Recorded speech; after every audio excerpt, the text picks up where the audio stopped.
Well, greetings from Cooperstown, New York, site of the National Baseball Hall of Fame and Museum. We're very glad you could join us for the first in our virtual author series.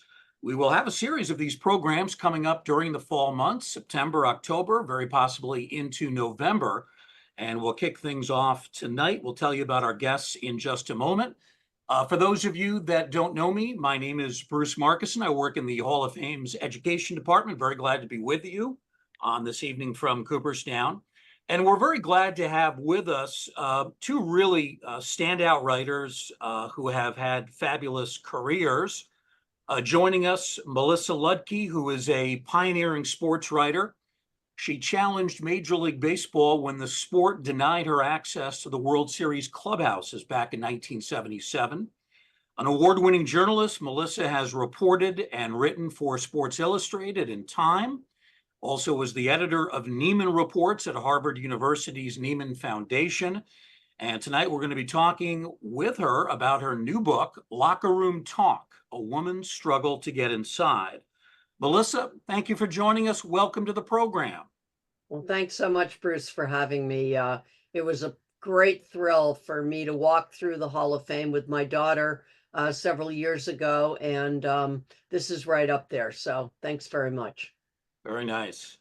Also joining us tonight is Dan Shaughnessy. Dan is an award-winning columnist for the Boston Globe, the author of 13 sports books, including The Curse of the Bambino, which really has become a classic. And in 2016, he was named the winner of the Hall of Fame Spink Award, which is now known as the BBWAA Career Excellence Award. Dan, we welcome you as well. And as much of an honor as it is to have Melissa, an honor as well for you to join us. Thank you, Bruce. Great to be here with Melissa, and anything associated with the Hall of Fame, I'm in. Thank you very much. Yes, we like that very much. All right, let's set the scene for the story that we're going to be exploring tonight. Take us back to 1977. Melissa was working for Sports Illustrated. At the time, she was the only woman covering baseball really on a league-wide basis. Also covered the New York Yankees. And she was assigned to the 1977 World Series by Sports Illustrated. She actually received approval from the players, both with the Yankees and the Dodgers, to be in the clubhouse. But then during game one of that year's World Series, Melissa was called out of the press box and was told that she could not go into the clubhouse after the game was over. So with the Sports Illustrated, Melissa decided to file a lawsuit against MLB.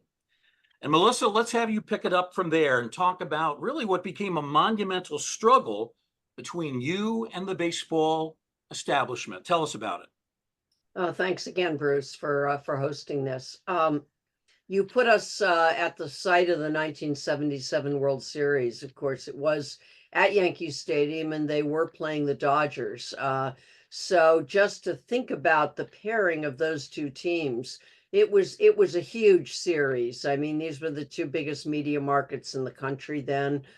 Baseball was really at its pinnacle, in a sense, before the NFL would begin to start its own ascendancy as a sort of TV and entertainment cultural phenomena.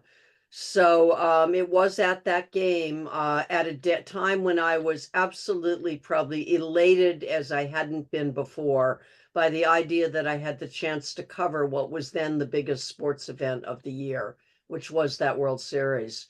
And I was completely deflated, I guess if one could say the opposite of elated, when in the fifth inning I was informed that the commissioner viewed himself as the only one who had the capacity to give me permission to enter the clubhouses. You're right that both of the organizations, both teams, had by then given their okay. But the commissioner said that it didn't matter that I had permission from the Baseball Writers Association of America, the New York Yankees, and the Dodgers. He was the only one, and as far as he was concerned, permission had not been given. And then it was conveyed to me that not only was he taking away the access that I felt like I'd both earned and been given by these organizations and clubs, in teams, but that meant that it was going to be forever. And he was only 50 years old, so forever seemed rather daunting at that time.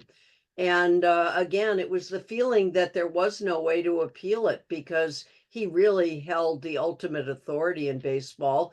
And so I left that night feeling as though 2 years of essentially all my hard work, first learning and then doing the job of a baseball reporter and writing baseball stories, was really being taken away from me. So that's how I went home, feeling that way. And you're right, we can get to it later, but I'd love to bring Dan into the conversation because one of the things so wonderful about having him here is that he was also in the press boxes back then. He may have been in the press box that night and certainly not known anything was going on because baseball made a real effort to keep me away from all of the other reporters, both in the main press box and below, so that they would not be aware of what was going on. They took me to a room in the very, very, very back of the press box. And they took me there in hindsight, I believe,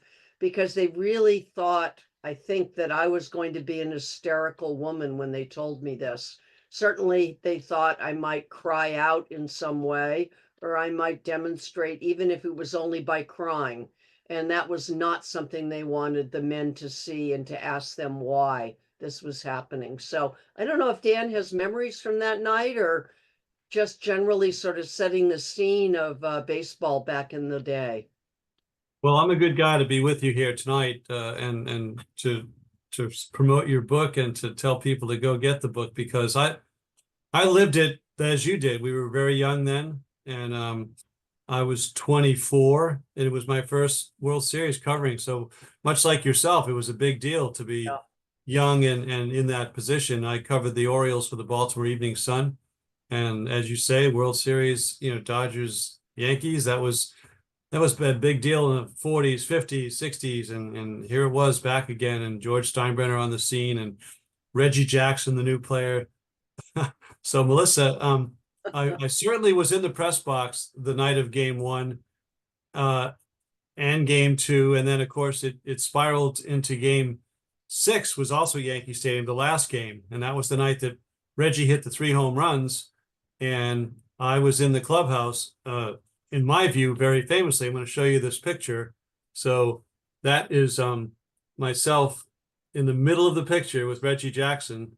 Getting squished with everybody else after he had hit the 3 home runs in game 6 of that World Series. So I wish you were there with us, and it was totally outrageous that you weren't. You're correct. It was not known to most of us what was going on. It was, they did their best to suppress that. And it wasn't until really later that I became aware of your situation. I mean, I was aware of you. You were at Sports Illustrated. You were a young woman covering baseball. It was a big deal. But the specifics of what they were doing to you at that time were unknown to myself, certainly. And I think to most of the men, which is all it was at that time covering the World Series. Bruce, can I pick up for a minute on one word that Dan used that leapt out at me for a particular reason? Absolutely. Oddly, perhaps that word is squished, Dan. You were squished up next to Reggie. I was squished up next to a concrete wall outside of the locker room of the clubhouse, that one door entry. And I was specifically told that I was to wait there while the male escort that baseball had given me that night, a man named Larry Shank, who was with the Philadelphia Phillies, was supposed to go into that clubhouse and bring out players for me to talk to. That was the notion of the Kuhn's separate accommodation for me as a woman. And so, as you could well imagine, any good reporter would have asked to speak to Reggie Jackson, which I did. So not only was I squished up against the wall, but the fans who had come in through the tunnel, through the dugout, were there screaming. So there was a cacophony of reverberations off of these walls. And so Larry Shank was only able to bring out 2 players for me to talk to.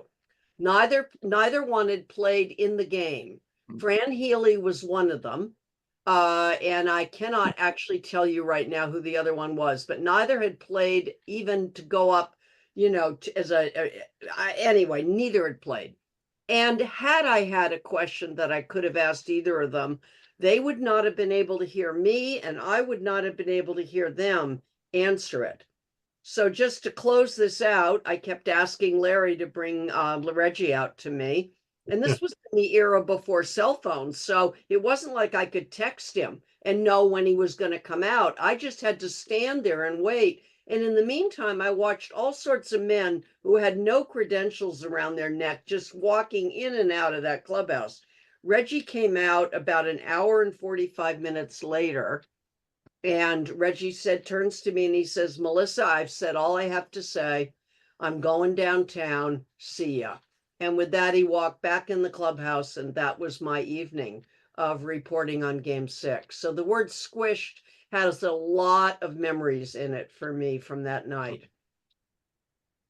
Well, that was the scene, and there's no doubt in my mind that you were squished, because it was wall-to-wall people in and out of the clubhouse, and very unfortunate experience for you.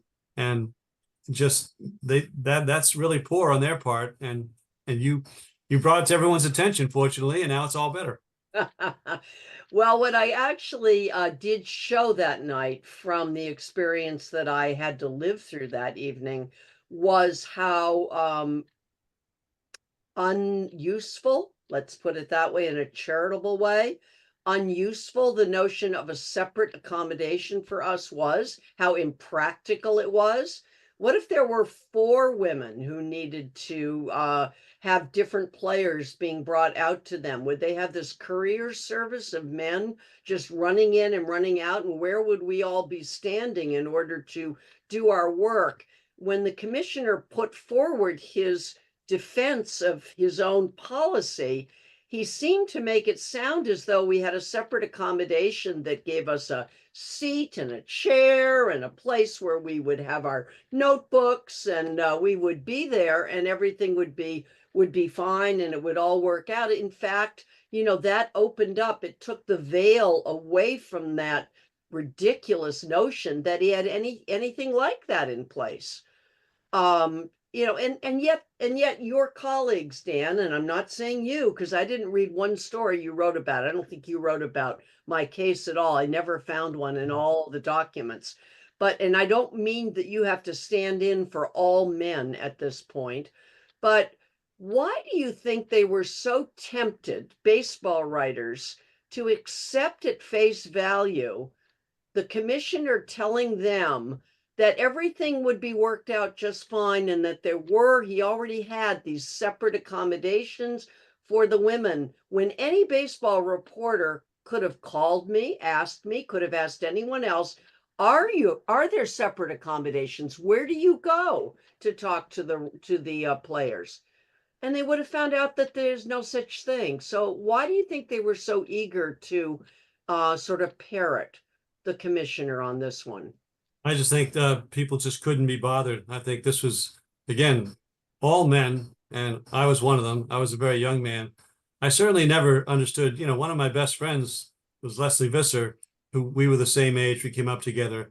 And I had seen what happened to her covering the NFL, and I knew how useless the situation was to have this separate accommodation.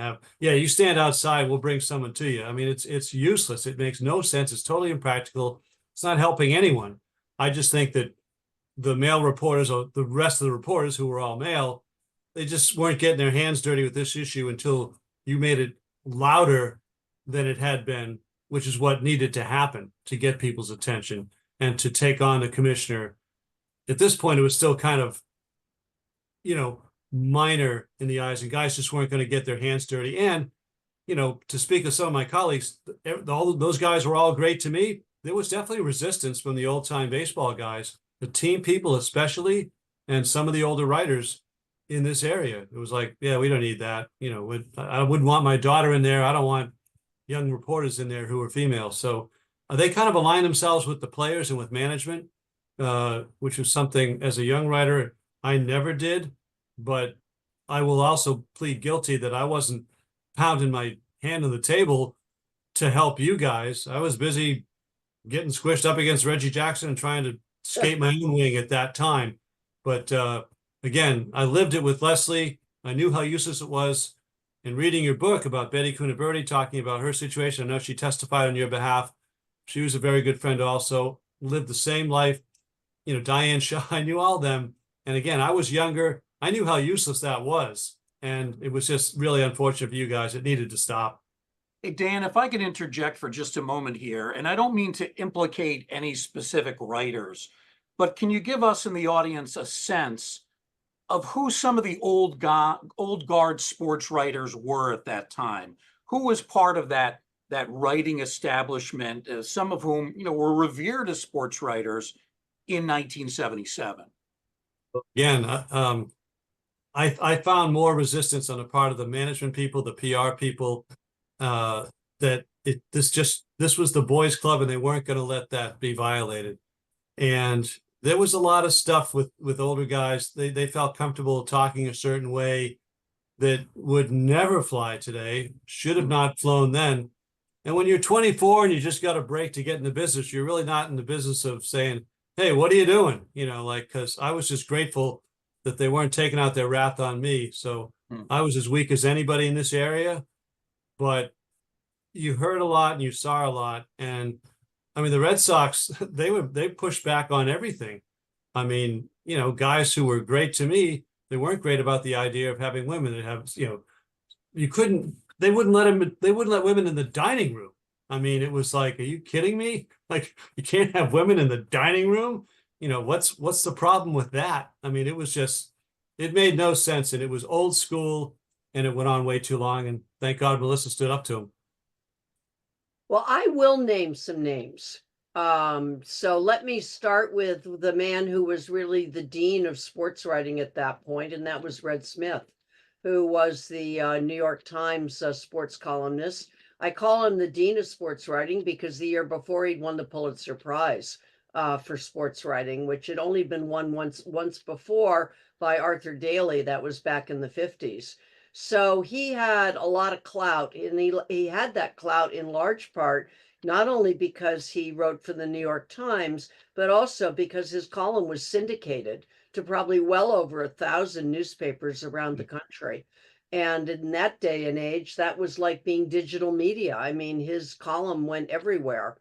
And so when on January 9th, Red Smith, and let me say that I admired Red Smith enormously as a sports writer. I am certainly not here to say that Red doesn't deserve all the accolades that he has received for his writing. But with this case, as Dan has pointed out, I think the generation in which he grew up, he just couldn't imagine such a thing happening as women going into a baseball locker room.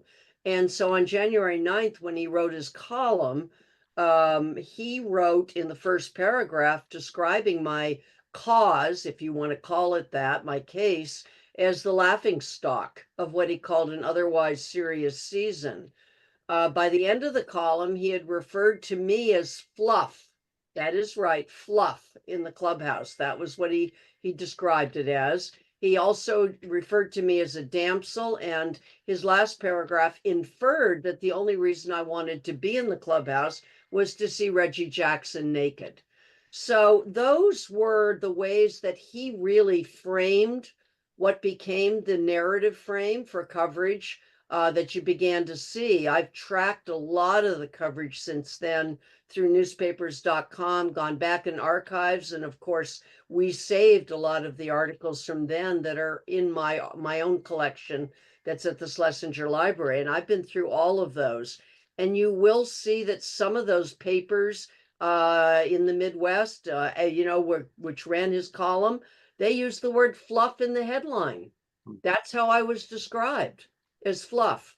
So when you start with that, that characterization of me, and you move along through what became a sexual objectification of me through the cartoonists and the rest, you get into a point where, in the court of public opinion, I was mocked and demeaned by a lot of the men. And basically, there was a civilizing effect because they had to have their byline on it and oftentimes their picture at the top of a column. And so compared to today and social media, it was definitely a civilizing effect. But I will tell you that it was extraordinarily hurtful for me. It was painful.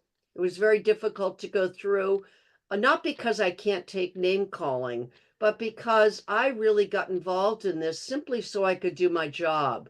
I didn't understand when I said I would be the plaintiff that I would be putting myself out on the line to literally become the bullseye, of the people who wanted to target my morality. And that's what it became. And baseball was one of the ones leading that charge. They wanted to turn it into a case about my morality and the men's nudity. And as Dan is quite right, when you have baseball telling women that they cannot eat with their fellow sports writers, that is not about nudity. Dan, as far as I know, none of the men were eating naked. Is that correct? That is correct. Bad Yes. enough, bad Yeah. enough eating with us when we have our clothes on. My goodness. Exactly. You know, So the it's- point being that there was a history of exclusion of women in various places around the park, whether it was the batting cage, and the batting practice, whether it were press boxes, whether it was dining areas, whether it was my predecessor at Sports Illustrated being thrown out in 1973 of the Baseball Writers Annual Dinner. None of those places was about nudity, but it was always about, in some ways, sort of the morality or the character of the woman. So I'll stop there, but I could go on, but I just wanted to sort of call out, to answer your question, Bruce, some of the ways in which the newspaper coverage of this continued to make my case a losing proposition in the court of public opinion. I want to pick up on something there if I can. There are people who have said to me, because I used to cover sports and radio when I worked in Utica, New York years ago. I've been in hockey locker rooms after games. I've been in baseball clubhouses after games. Some people have this perception that a major league clubhouse after a game is somehow a fun or glamorous place to be. I can tell you from my own experience, I hated it. It's hot, it's sweaty, you're surrounded by people, many of whom you don't know. You're trying to ask questions in the middle of a crowd. If the team is lost, nobody really is in a talking mood. And the idea that this is somehow a glamorous or romantic place, in my mind, could not be further from the truth. I want to get both your thoughts, Melissa and Dan, on this notion of what the post-game clubhouse, what that atmosphere is really all about.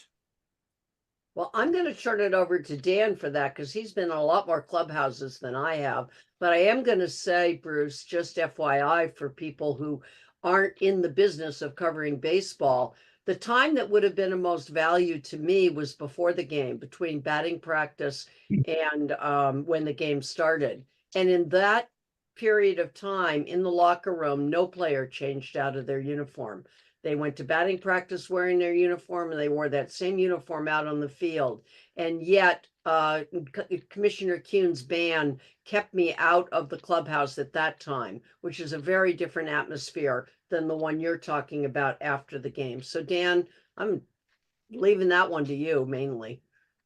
Yeah, I've been going in and out of clubhouse for 50 years, and it was always the worst part of the job, the least fun. It's just on post game, as Bruce has referenced, worst of the worst. But as Melissa says, the pregame, and especially in baseball with so much access, so much downtime, you get a lot of work done back then.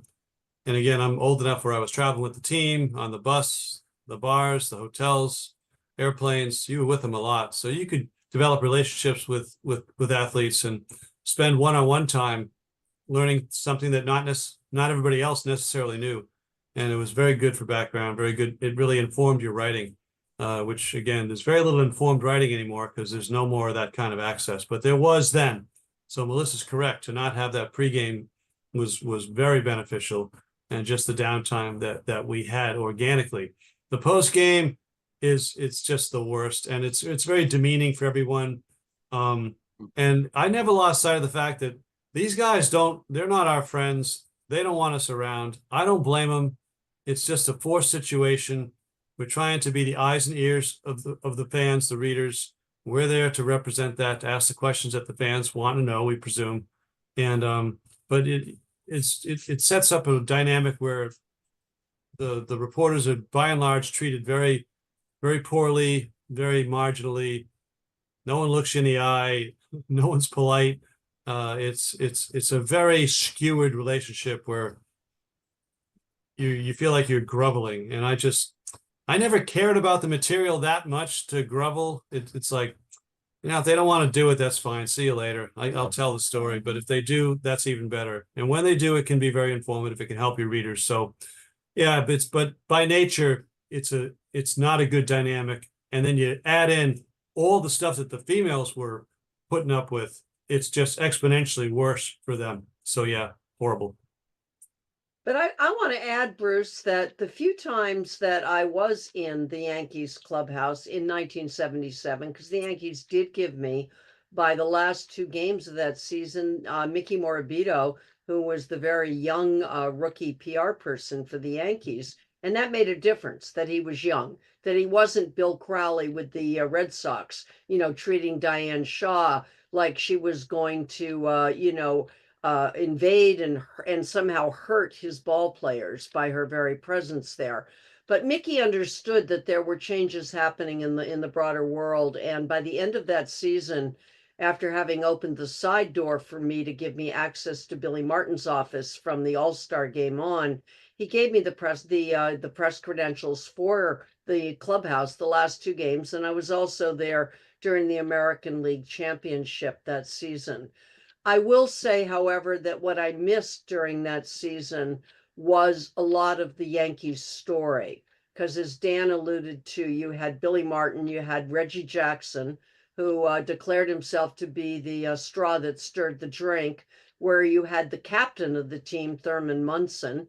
You had those dynamics going on inside of that clubhouse. So yes, the game is played on the field, but in that particular season, the soap opera that was that clubhouse and that team, to understand that team really meant that you had to be there. And Dan's right. It's not a place, and you're right, Bruce, you've been in there. It's not a place that you want to linger. I mean, the idea that was put forth that women would go in there simply so they could leer at the men. I wanted to go in, get what I needed to get, and get out. But there were things that were important for me to be in there to see, to experience, to take in, to watch the dynamics between the players after a tough game. That's something you can pick up sometimes in the body language, just in who's talking with whom, the jokes that fly back and forth across the room. You're able to pick up something that, I tell you, for a magazine writer, those are important moments. You just kind of note them in your notebook. You don't know when you're going to get them in, but they're going to stick in your mind. They're going to be there, and they're important to have.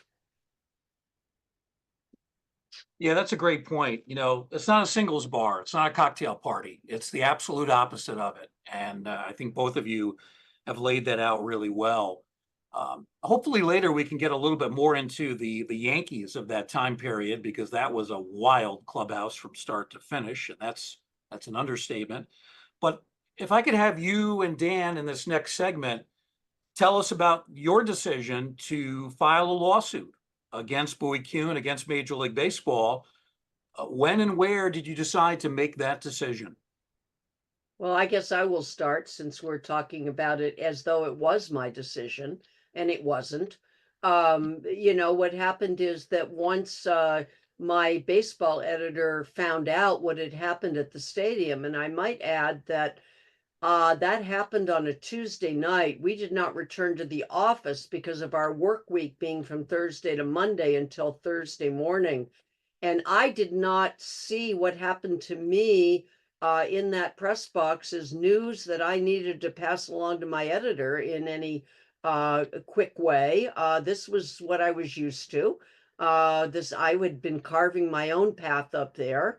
You know, I understood as a woman working in a man's world that the minute you start whining about something or saying, I can't do it because of XYZ reason, you may find yourself replaced very soon by someone who is of the opposite gender who doesn't have these complaints and this whining.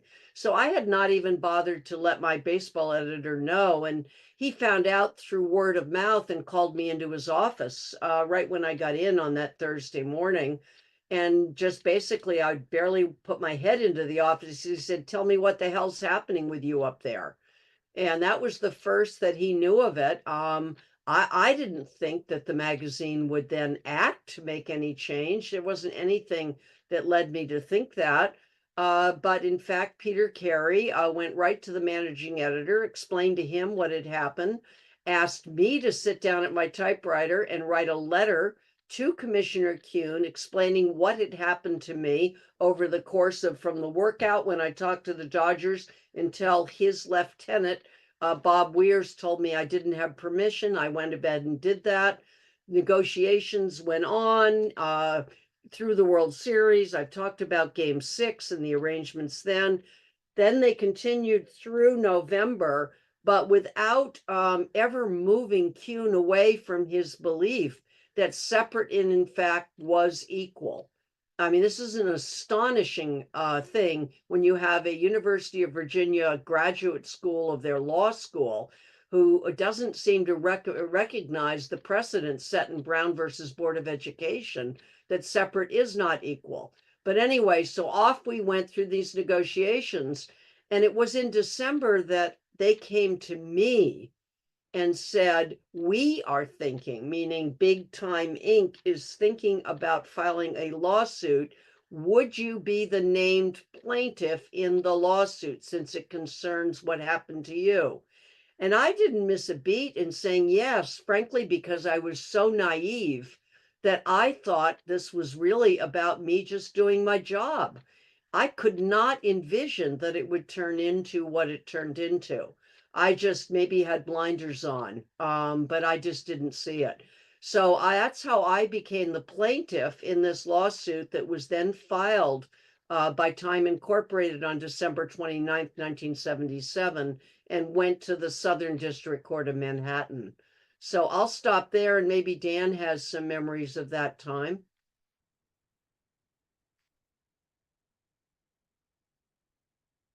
Dan? Is Dan there? Can you hear me now? Yes, yes. Sorry, a little technological difficulties there, but no, I was on the outside looking in, and Melissa, I was sort of heartened to hear that you say that it wasn't kind of known in the moment, like while we were at that World Series, because I certainly had my head in the World Series and was not aware of your plight. I knew who you were. I didn't share it with anyone, Dan. I did not share it with anyone, including my colleagues. I just went about doing what I could do. I went to the interview room. I did what I could do. Of course, they learned it on Thursday when my baseball editor learned it. But for the Tuesday night and the Wednesday night games, I just went about my business as I could do it. And I didn't tell anyone, because that's how I conducted myself the whole way through. It was never going to be to my benefit to whine to other people about what I couldn't do. I just had to do what I could do. And in that vein, the first I knew of it was when the lawsuit was publicized, which would have been during the baseball winter of 77, 78 was the first time it came out. And knowing who you were, I was like, oh my God, that's bad. And again, I had so many friends your age who were female, who were in the business. So I was very sympathetic to it. I remember, I couldn't tell you the year, but I think it was probably 78 or 9, but even after your clearance in Texas, they were still having this issue.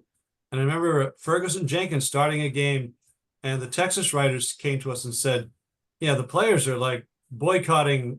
We have a female reporter here, and the players they're not talking if she's in there. So we're not going in. I said, that's great. We're not going in either. So we all agree we're not going in. And Jenkins pitched like a 2-hitter and beat the Orioles. And he didn't agree with what his teammates were doing at all. He came up to the press box. It was the only time I ever wrote a story with the guy who had pitched the 2-hitter was literally sweating into my keyboard, sitting over my machine as he was doing the interview. So there was great solidarity in Texas. And again, you had younger guys. It wasn't as much of the old boys club at that time. And your thing had been adjudicated by then, I think. So it was even more outrageous that it was still going on. Yeah, well, Kuhn refused to do much to get clubs to go ahead and provide the equal access. He came to Sports Illustrated in November of 1978 after he had taken the district court judge's ruling to a summary judgment with the appellate court, and 3 white men had confirmed her order against him 3-0. And that's when he decided to drop it. And part of the way that he would avoid paying our legal fees was by an agreement that we laid out, or my attorneys laid out. And that was that he would write a letter urging, the word was urging, not mandating, that other clubs provide this equal access. In fact, many of them did not. More in the National League than the American League, but there were individual teams that didn't in the American League. And in fact, the ruling, because it was in the district court, actually only applied to Yankee Stadium. So they were not bound by this ruling to have to do it. So Kuhn made no effort to try to really extend it any further. And it took the arrival of Peter Ueberroth to actually arrive after he had done the 84 Olympics and then took Kuhn's place to have a press conference in which he said, okay, from now on, equal access is the rule in baseball. It's not that I'm urging you, you must do it.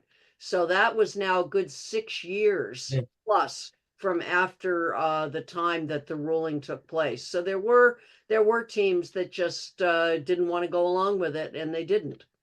Melissa, I wanted to ask you, how long did the court case last, and how long did it take for Judge Motley to make a decision?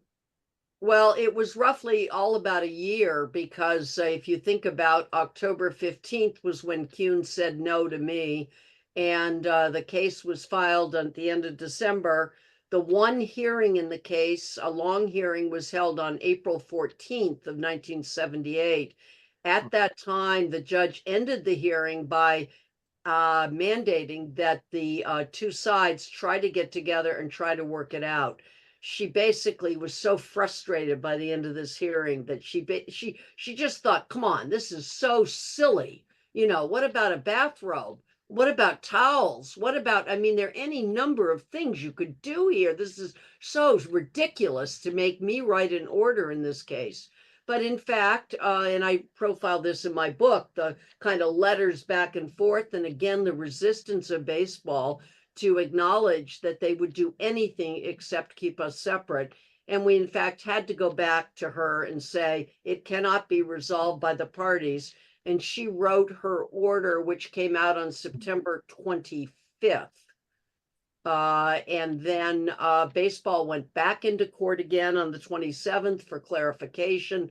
So they played it out for a little while, trying as best they could to sort of postpone it all from happening. But eventually, certainly at Yankee Stadium, the Yankees had to do it. And Steinbrenner was no friend of Commissioner Kuhn. Bowie and he were very much arch enemies. And Steinbrenner just basically, when he was asked about it, he'd say, we have no beef, with Melissa on this. This is Kuhn's case. It's not our case. We'll do what we can. And in fact, Mickey and the Yankees were terrific. They were the best possible people that I could have worked with on these access questions.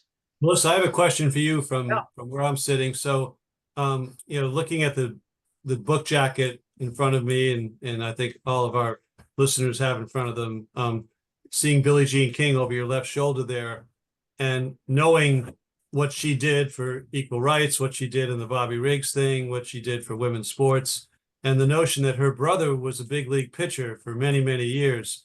Did you guys ever have a conversation about that? You know, we didn't. I did a story on her, a column, when I was writing some of the TV radio columns. And we didn't talk about that. I wish I'd known more because I've now read a lot more of her biography to know that if she'd had her druthers, Dan, she wouldn't have been playing tennis. She would have been playing baseball. She loved baseball and she was incredibly upset, disappointed, and sort of unbelieving when she was told, you know, you're not your brother. You can't play baseball. I mean, that to her was just, tennis was a fallback. So that picture, and I'm so glad because this is a picture that you see here that was taken by the Associated Press for some of the coverage that they did. And that's essentially what was on my office wall at the time. And I think the picture of Billie Jean was there because I had just gone down and done a story on her when she was a broadcaster hired by ABC to work on the Superstars series that ABC did. And I went down and did a column on her. But just a quick aside here, she's the reason, Dan, that I ended up in sports media to start with. When I had gone down to New York after I met Frank Gifford and he introduced me around, I went over to a studio for a couple days in Manhattan where some women were producing for ABC a special called Women in Sports. And this happened about a week and a half after she had beat Bobby Riggs in that Battle of the Sexes. And I was already just so excited just to be in the presence of these people who were doing this kind of work and already feeling like this is something that I could do with my life. I mean, I really, really had a passion about it.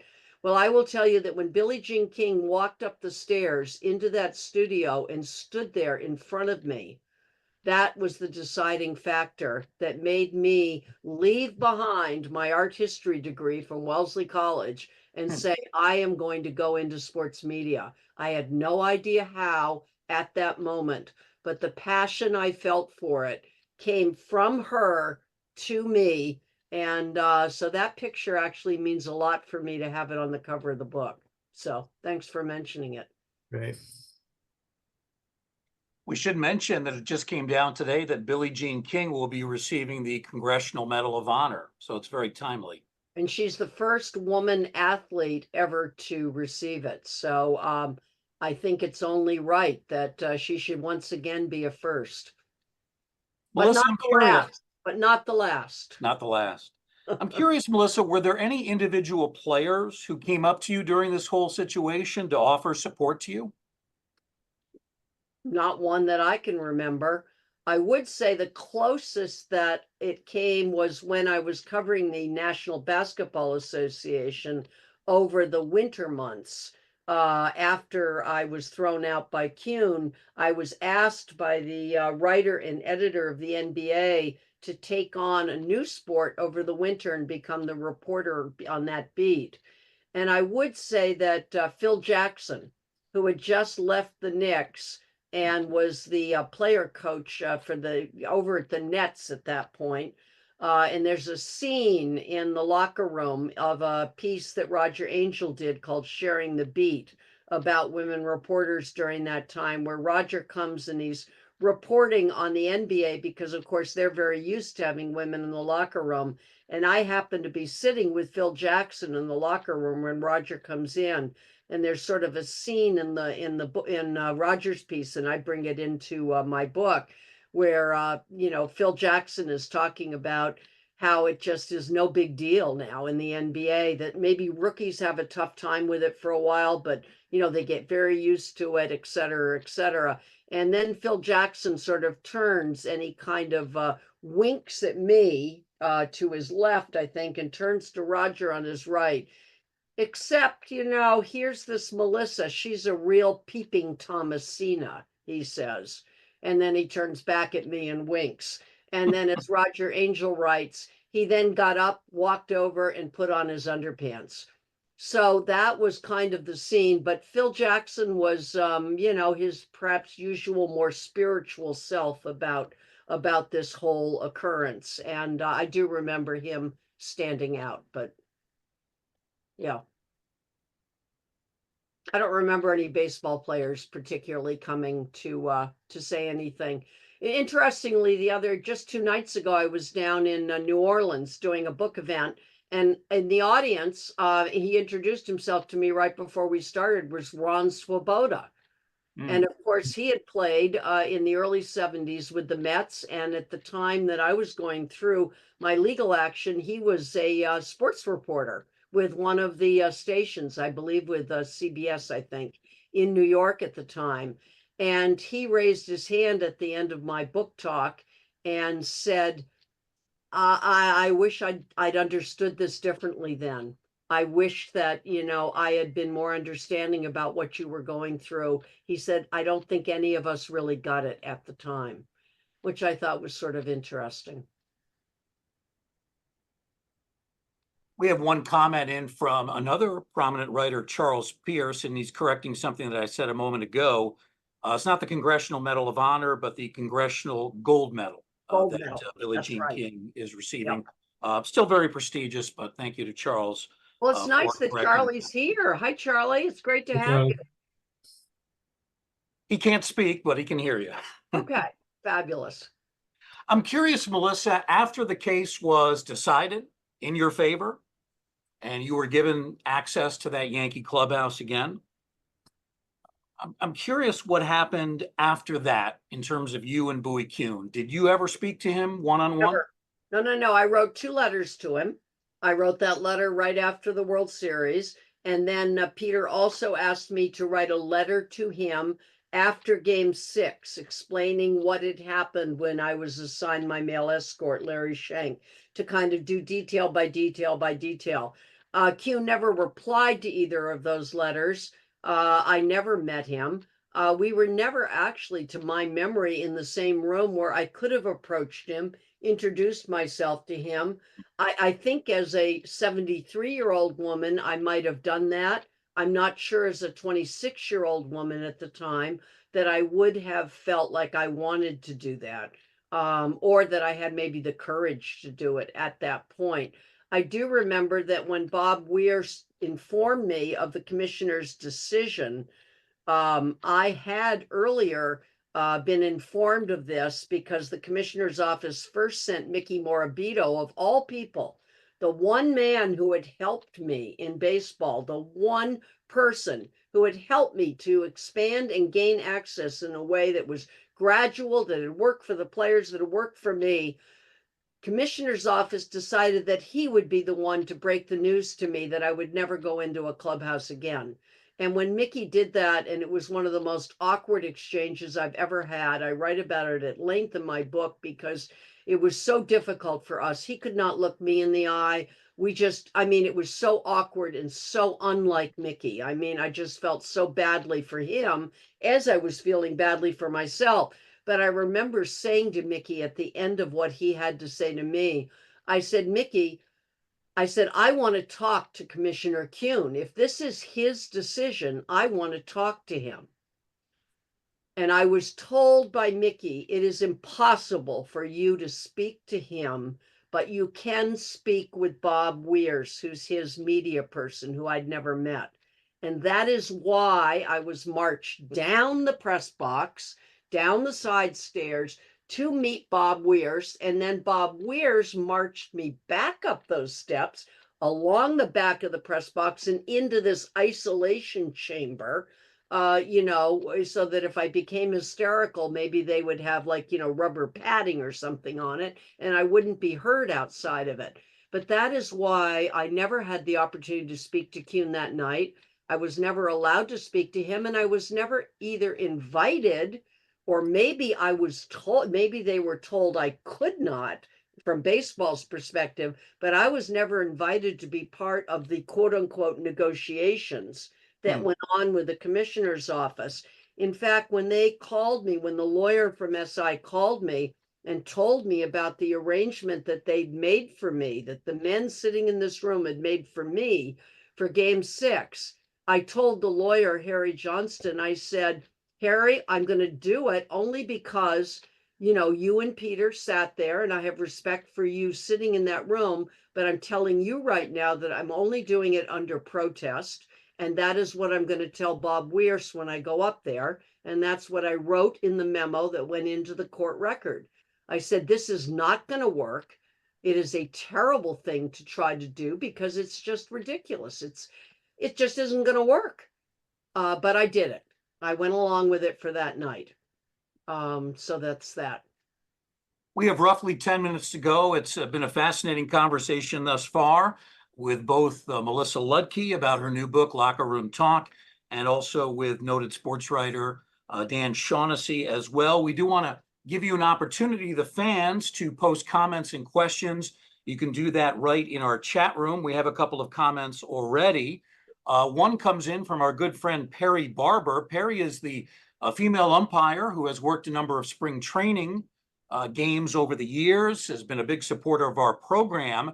And she writes in reaction to what Dan Shaughnessy said earlier, that was an awesome story about Fergie Jenkins. He is a class act through and through.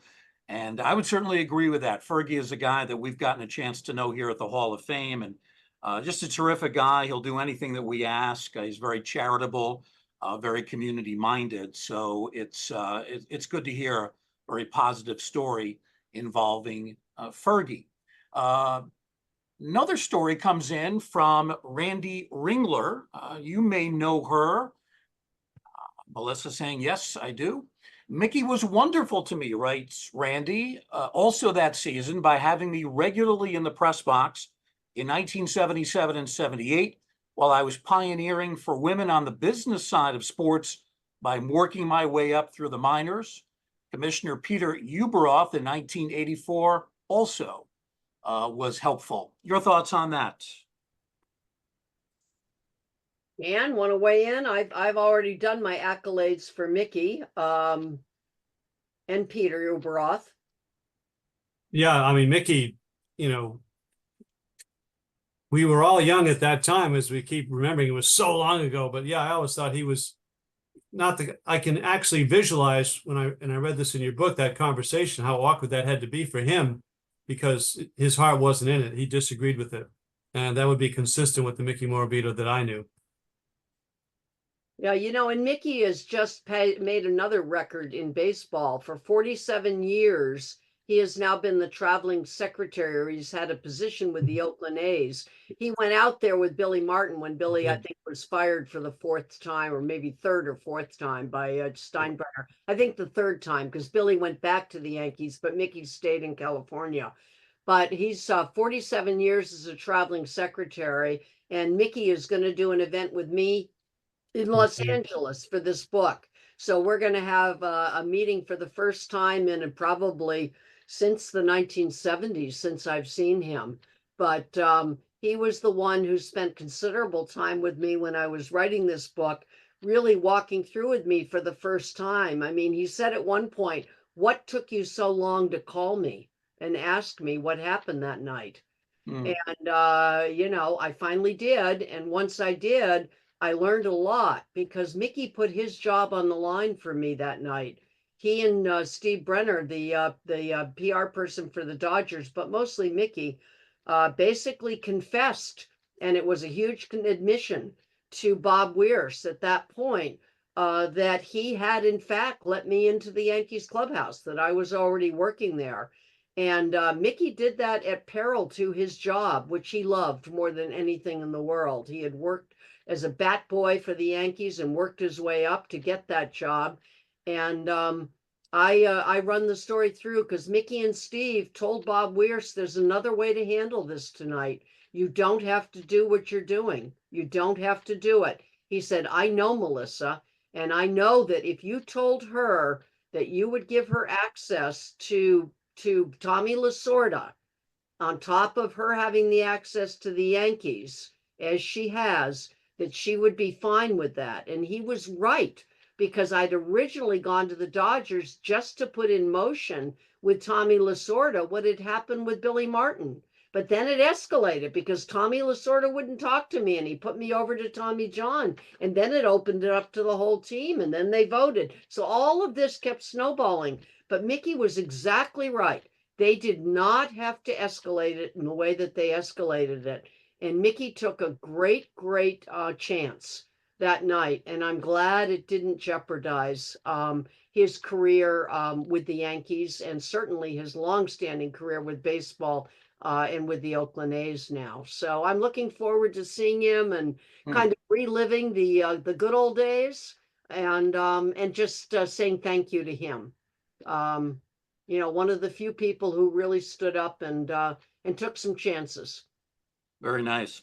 I want to get both your thoughts on this. That Yankee clubhouse in the late 70s was a circus, a carnival. It was a soap opera. You can use just about any term to describe it.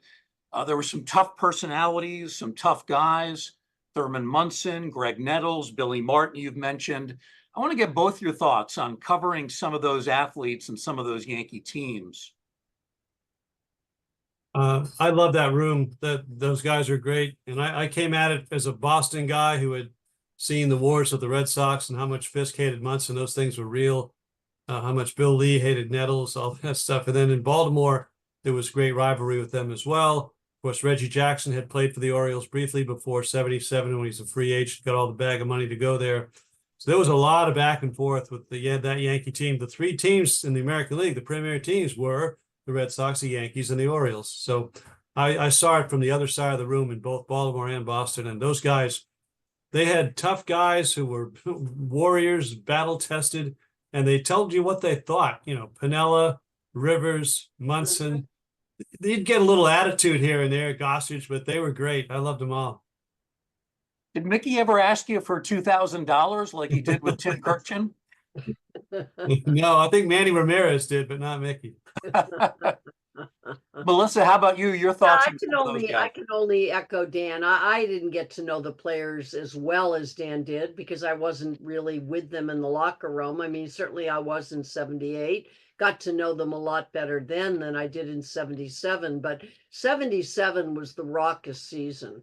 I mean, that was really the season where I just read the four newspapers, put Newsday into the mix every day, and you'd get a pretty good sense of the flare-ups and the animosity and the tagging to one to the other, and between that fight, it did take place up in your field, up in Fenway Park, that fist fight on national TV between Martin and Reggie when he pulled him in from the outfield, showed him up out there. So that was the kind of stuff that was, that happened on the field on national TV. But that was the kind of stuff that was going on in the locker room, verbally, all season long.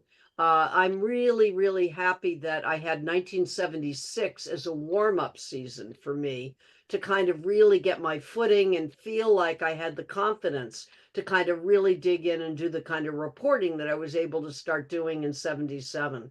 But by 78, things had calmed down a little in that clubhouse. It was not the same as that 77 clubhouse, but you still had the characters, and they were still at each other. So it was quite a team to cover. Yeah. We have a question from one of our listeners, Lisa. Would love to hear any advice, Melissa, that you have for aspiring female sports journalists today.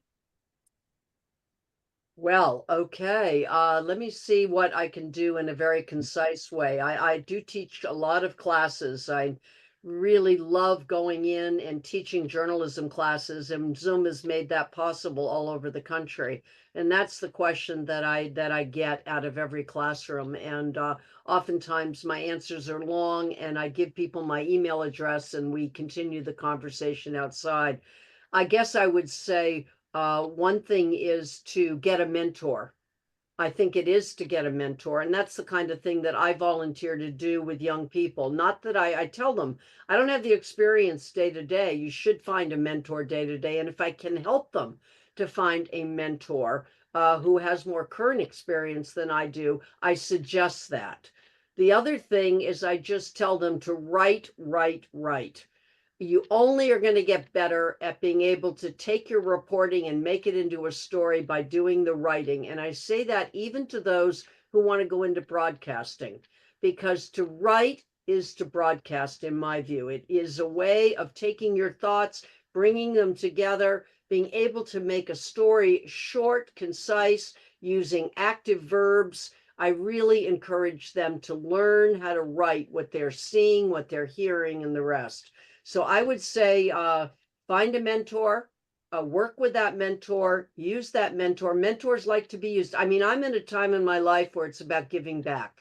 And so if someone wants my advice and wants to work with me, I'm more than happy to work with them. And I know there are a lot of people. A young woman the other day who I met along the way on the book tour mentioned to me that she loved hockey. And so what I did is that I introduced her to Helene Elliott. Dan knows Helene, I think. Helene just retired after almost 50 years of covering hockey. And sadly, her beloved husband died a year ago. And she's really struggling, with sort of how to find her own purpose. And the idea of connecting her with someone younger that she can really pass along, what she has learned to this person and give her, kind of that backbone and that confidence and work with her, I think is a really important thing for both of them to have that experience. So, I will do that for anyone who comes by and says, I'm looking for help. But I think they can really use that more than anything, I believe. Dan, do you have thoughts, advice?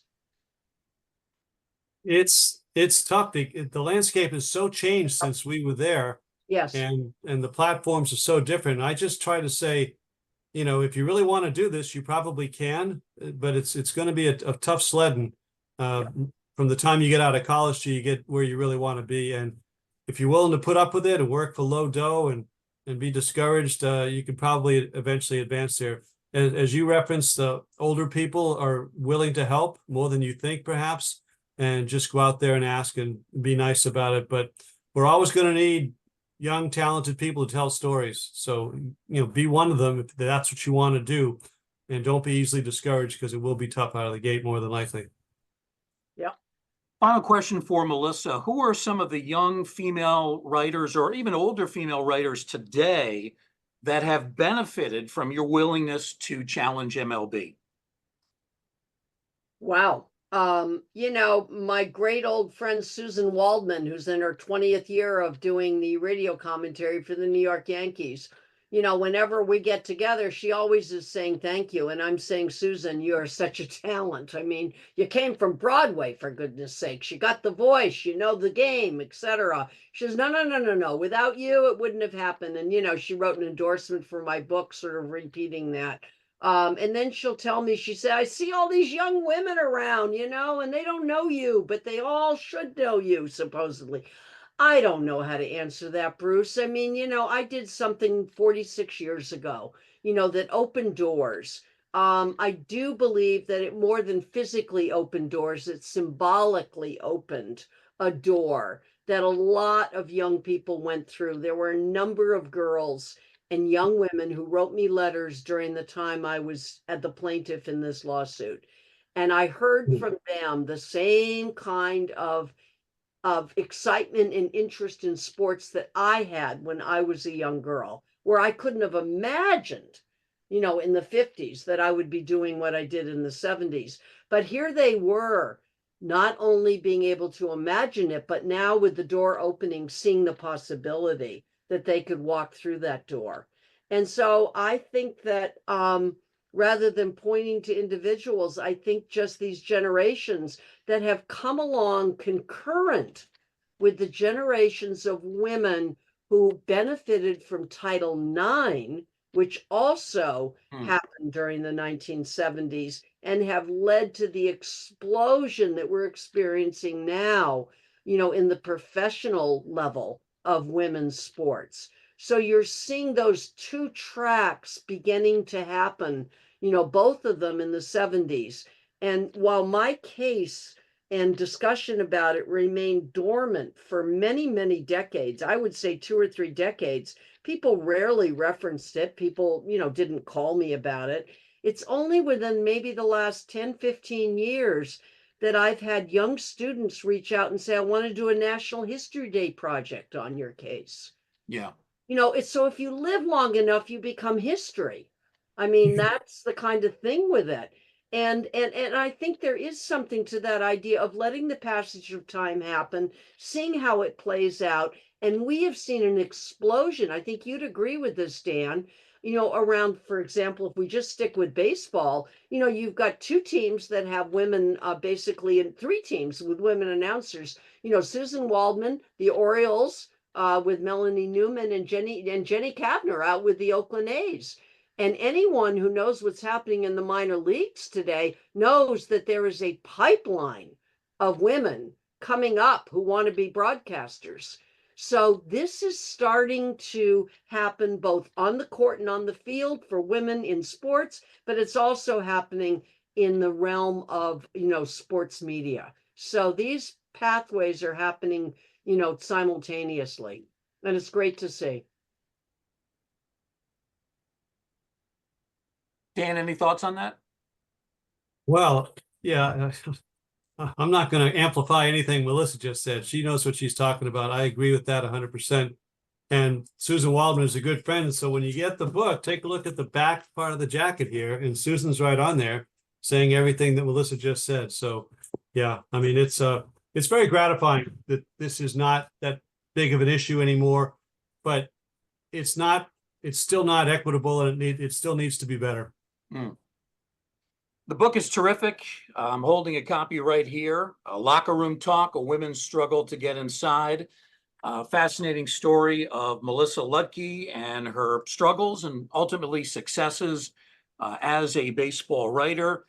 We really appreciate this. Melissa, a great job with us over this past hour. And Dan as well, we thank you for your contributions. Even though Dan told me he's not writing any more books, still loves sports, still covers it, still watches all the games. So I know you're both active sports fans, which is a nice part of the story too. We really appreciate both of you being with us. Thank you, guys. Yep. Thanks so much, Bruce. And the next time I get to the Hall of Fame, I hope I'll have a chance to meet you. Absolutely. I'll give you my phone number when we're done here. And I hope I'm one of the first people you call when you enter into the front lobby here at the Hall of Fame, and Dan as well. Fabulous. Our thanks to Melissa Ludtke and Dan Shaughnessy for a very interesting conversation about Melissa's book, Locker Room Talk, a women's struggle to get inside. We appreciate them. We appreciate all of you listening as well. We'll be having more of these virtual author series programs throughout the fall months. We hope you tune into those. We thank you for joining us here in the virtual author series. Thanks, everyone. Have a great night. Take care.